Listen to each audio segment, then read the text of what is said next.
प्रारब्ध के सभी दर्शकों को मेरा नमस्कार। मेरा नाम है संदीप आर के सिंह और आज का जो मेरा विषय है, बिहार में जो स्पेशल इंटेंसिव रिवीजन चल रहा है वोट्स का या वोटर आईडीज़ का या वोट बैंक्स का, जो भी आप कह सकते हैं, उसने बहुत लोगों के उसमें खलबली मचा दी है। क्यों?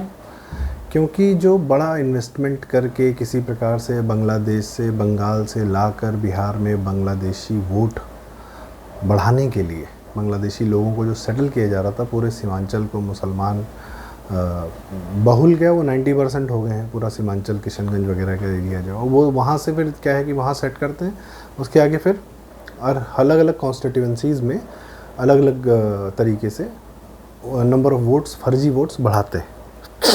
तो इस मुसलमान वोट बैंक के जो बेनिफिशियरी हैं, ऑफ कोर्स बिहार में लालू, तेजस्वी, राजद पूरी तरीके से है। असदुद्दीन ओवैसी भी पहुंच रहे हैं वहाँ पर इसका बेनिफिट लेने के लिए। बंगाल में ममता बनर्जी हैं, उत्तर प्रदेश में अखिलेश यादव हैं। जितने इस तरीके के ये फ्यूडल मतलब ये जमादारी व्यवस्था वाले, क्योंकि इनके बाप राजा थे। डेमोक्रेसी से इनका कोई मतलब नहीं है। चुनाव लड़ना बस एक फॉर्मेलिटी है इन लोगों के लिए, सत्ता में रहना इनका कार्य है। इनको बैकिंग कौन देता है? इनको बैकिंग देता है अमेरिका का तंत्र। कैसे देता है? इलेक्शन कमीशन ऑफ इंडिया जब जाता है इस SIR स्पेशल इंटेंसिव रिवीजन करने, तो इसके खिलाफ सुप्रीम कोर्ट में PIL लेके कौन गया? Association of democratic reforms, ADR नाम की एक NGO, एक संस्था है। बड़ी कमाल की संस्था है, कुछ अच्छे काम भी किए हैं। और इसकी शुरुआत होती है 1999 से। 1999 में जब अटल जी की सरकार बनती है पहली बार, तभी अहमदाबाद के IIM के प्रोफेसर हैं बहुत सारे इसमें, त्रिलोचन शास्त्री जी और बहुत सारे लोग हैं, 4-6 लोग हैं, फाउंडर हैं, और सब IIM अहमदाबाद के प्रोफेसर्स हैं।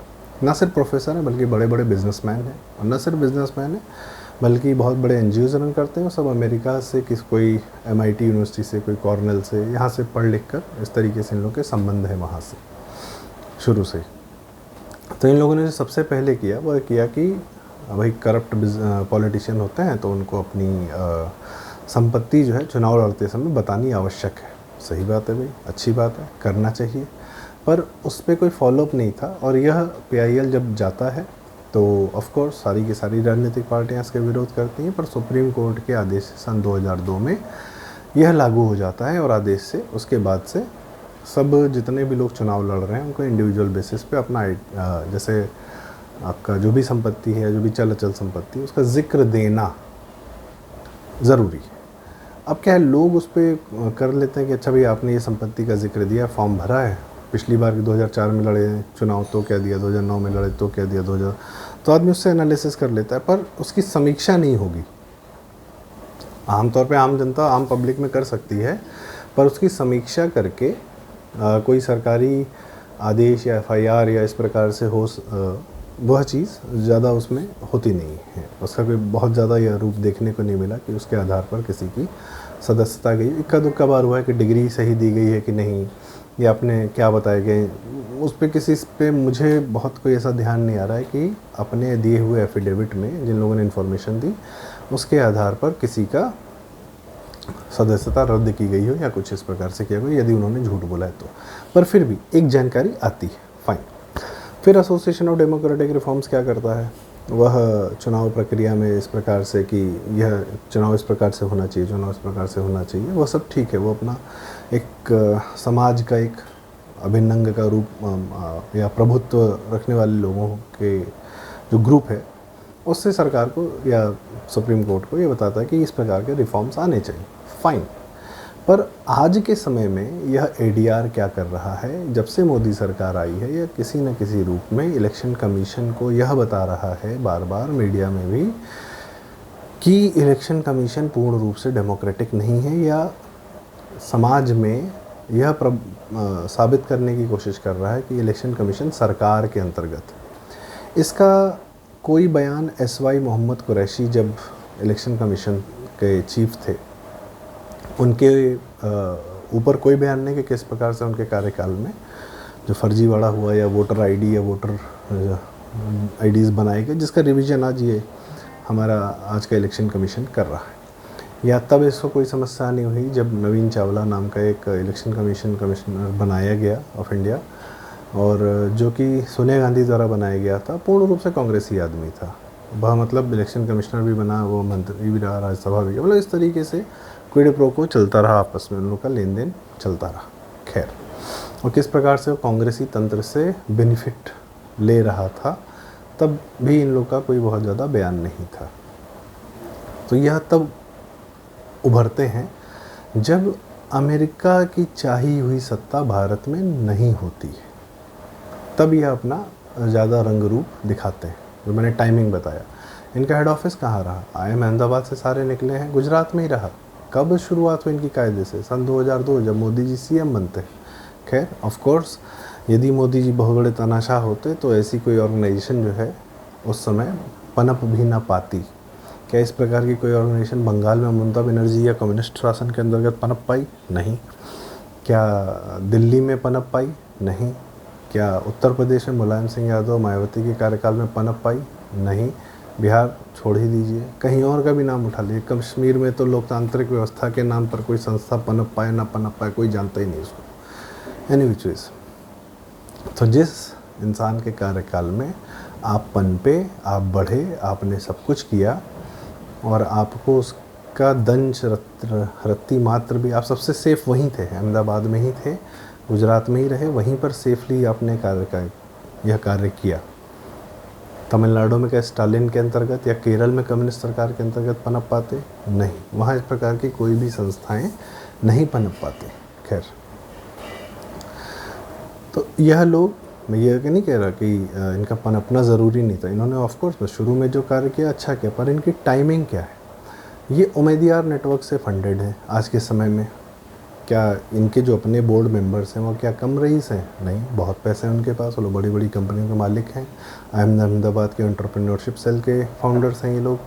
तो क्या इनको इनके बिजनेसेस से पैसा नहीं मिल सकता? भारतीय बिजनेस से मिल सकता है, पर लेना है पैसा अमेरिकन फंडिंग एजेंसी से। ऑफ कोर्स वही टिपिकल सोरोस एंड गैंग्स। उम्मीदवार भी उसमें से एक है, और स्नेक्स इन द गंगा करके बड़ी कमाल की किताब है, राजू मल्होत्रा जी ने लिखी है, कि भारत तोड़ने के लिए किस प्रकार से इन लोग की व्यवस्थाएं चल रही हैं और किस प्रकार के किन संस्थाओं की मदद से भारत में फॉल्ट लाइंस क्रिएट किए जा रहे हैं। तो अब ADR क्या कहता है कि सुप्रीम कोर्ट में जाकर PIL दाखिल करता है कि ये जो SIR कर रहे हैं, स्पेशल इन्वेस्टिगेटिव रिवीजन कर रहे हैं वोट्स का, वोटर IDs का, जहाँ पर बाकायदा फर्जी वोट पकड़े जा रहे हैं। फर्जी वोट कैसे पकड़े जा रहे हैं? एक अभी एक वीडियो आया जहाँ पर एक आदमी, ग्राम प्रधान ने बताया कि हमारे गांव में एक भी मुसलमान नहीं है, पर वो वोटर लिस्ट देख रहा है तो 50 मुसलमानों के नाम है। कहाँ से आ जाते हैं? बिहार से पलायन हुआ, भयानक पलायन हुआ है।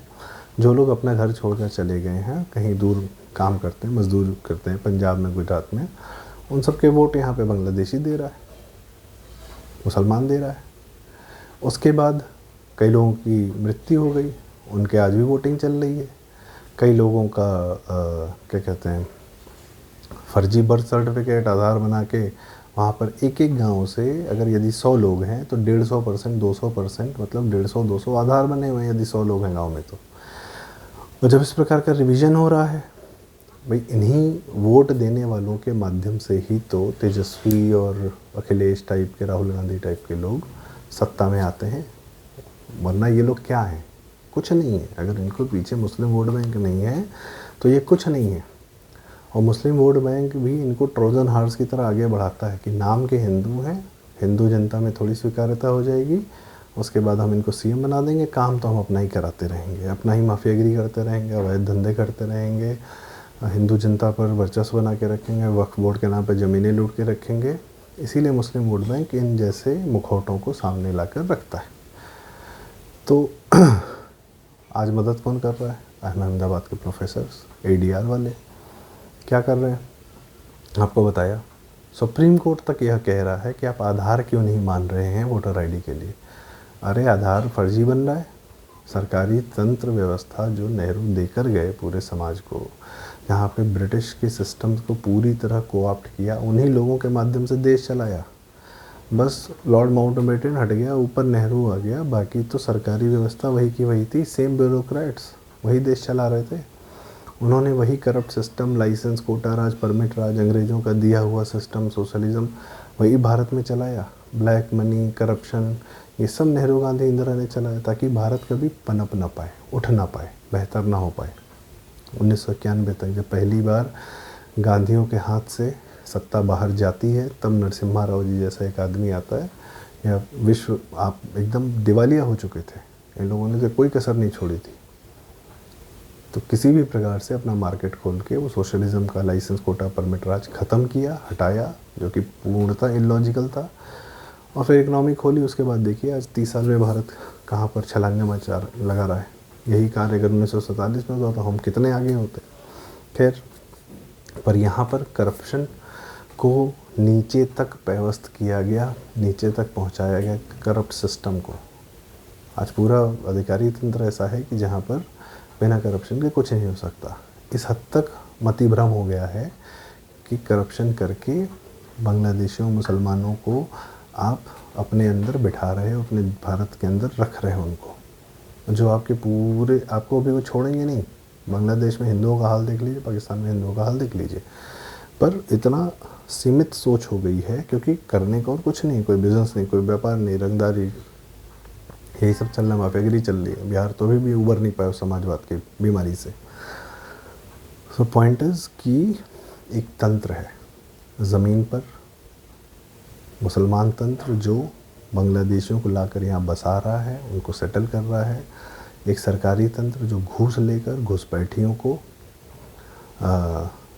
यहाँ पर उनको कागज़ बनवा के दे रहा है, बाहर का तंत्र। और जब इसको ठीक करने के लिए कोई व्यवस्था खड़ी होती है मोदी सरकार की, तो उसके अगेंस्ट में association of democratic reforms, Trilochan Shastri और एडीआर टाइप के एनजीओज जो बाहर से फंडेड है अमेरिका से, वो सामने खड़े होकर आपकी जुडिशरी का, हमारी जुडिशरी का, जो हमारे टैक्स से चल रही है, उसका हमारा ही गला घोंटने के लिए इस्तेमाल करते हैं। सिचुएशन अजीब है।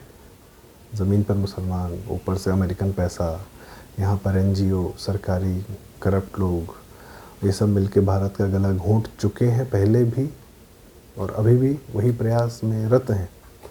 और मुखौटे हैं तेजस्वी, लालू और अखिलेश टाइप के लोग, राहुल गांधी टाइप के लोग। क्यों?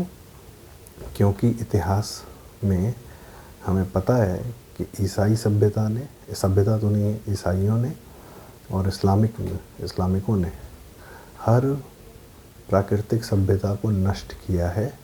और एकमात्र प्राकृतिक सभ्यता जो आज खड़ी है इनके सामने, हुंकार भर रही है, वह है हिंदू सभ्यता भारत भूमि पर। चाइनीज़ की भी बात छोड़ दीजिए, वो कम्युनिस्टों के हाथों में। कम्युनिस्ट भी एक पश्चिमी विचार ही है। क्रिश्चियनिटी, इस्लाम, कम्युनिज़्म, इस तरीके से इन लोग का अपनी एक हायरार्की अलग है। तो हम 5000 साल, 10,000 साल पुराने हैं और हम अपनी सभ्यता को मानते हैं, इसमें विश्वास रखते हैं, अपने भगवान में विश्वास रखते हैं, पूर्वजों में विश्वास रखते हैं। इसी से इनको बहुत तकलीफ़ है और पश्चिम सदैव से यह कार्य कर रहा है कि वह सभ्यताओं को मिटाता जा रहा है। जो भी इस्लामिक सब, और उसमें यह सब आज के समय के ये छोटे छोटे टूल्स हैं। इन लोग को नहीं पता, इन लोगों को लगता है हम अपना जीवन मस्त जिएंगे, तेजस्वी बढ़िया अय्याशी की ज़िंदगी जिएंगे, अखिलेश जिएंगे, सैफई में नाच गाना बॉलीवुड का करवाएंगे, मस्त रहेंगे, इनका अपना जीवन बढ़िया कट जाएगा। हो सकता है इनके आगे आने वाले बच्चों का इस्लामिक या क्रिश्चियन हो जाना पड़े, क्योंकि तेजस्वी की तो पत्नी भी क्रिश्चियन है और बिहार में ज़बरदस्त तरीके से क्रिश्चियन कन्वर्जन भी चालू हो गया है। यह अगर एक लार्जर विजन भारत के प्रति, हिंदू धर्म के प्रति, हिंदू सभ्यता के प्रति, हमारे यहाँ के आईएम के प्रोफेसर्स, बिजनेसमैन, जुडिशरी, सरकारी तंत्र, इन लोगों में आ जाए तो फिर बाहर के दुश्मनों को निपटाने में चुटकी भर का समय नहीं लगेगा। पर हमारी समस्या है वह हिंदू जो यहाँ पर रहकर, भारत भूमि पर रहकर इन मलेच्छों यवनों का साथ देता है और सुप्रीम कोर्ट, एडीआर और इन सब के माध्यम से हमारे अंदर की व्यवस्था को सही होने से रोकता है। तो यह कुछ इन्फॉर्मेशन थी, मैंने सोचा आपसे साझा करूं। और मुझे लगता है ये बातें लगातार बार बार करनी चाहिए, ज़रूरी हैं। और इसलिए ज़रूरी है क्योंकि भारत भूमि जो लोकतंत्र है लोकतंत्र सिर्फ और सिर्फ भारत भूमि पर हिंदू सभ्यता में ही पनप सकता है। अमेरिका में कोई लोकतंत्र नहीं है। कॉरपोरेट्स हैं, उन्होंने 2 पार्टी रख रखी है, और न्यूयॉर्क जैसा जगह, दुनिया का बहुत अद्भुत शहर, वो 50 साल से एक ही पार्टी को वोट दे रहा है, और वहाँ पे किसी दूसरे विचार का कोई स्थान नहीं है। इसी तरह वहाँ पे कैलिफोर्निया वगैरह का भी ये हाल है, वो डेमोक्रेट हैं, टेक्सास वगैरह रिपब्लिकन है, और वो अपनी विचारधारा को चेंज नहीं करते। तीसरा किसी के स्थान नहीं। कम्युनिस्टों का तो क्या हाल है चाइना में, सब जानते हैं। यूरोप में भी वही हाल है, लेबर टोरी 2 पार्टियां हैं ऐसे। भारत भूमि जैसे ही ऐसा नहीं कि हर ज़मीन पर एक नेता अपना है। अपने प्रभाव क्षेत्र का अगर 4-5 ज़िले भी हैं तो ओम प्रकाश राजभर भी एक समूह का नेता बनकर प्रभाव बना सकते हैं, निषाद पार्टी भी बना सकती है। वहाँ ऐसा कोई से नहीं है, किसी का कोई से नहीं है, वो किसी को पनपने नहीं देते। तो लोकतंत्र सिर्फ और सिर्फ भारत भूमि और हिंदू सभ्यता में पनप सकता है, उससे इन लोग को तकलीफ़ है, और वह इसको ध्वस्त करने पर तुले हुए हैं। तो बस यही बात कहनी थी। तो अगर आपको चर्चा उचित लगी हो तो कृपया वीडियो लाइक करें, शेयर करें, कमेंट्स में अपनी राय हमें ज़रूर बताएं, चैनल ज़रूर सब्सक्राइब करें। प्रारब्ध। नमस्कार।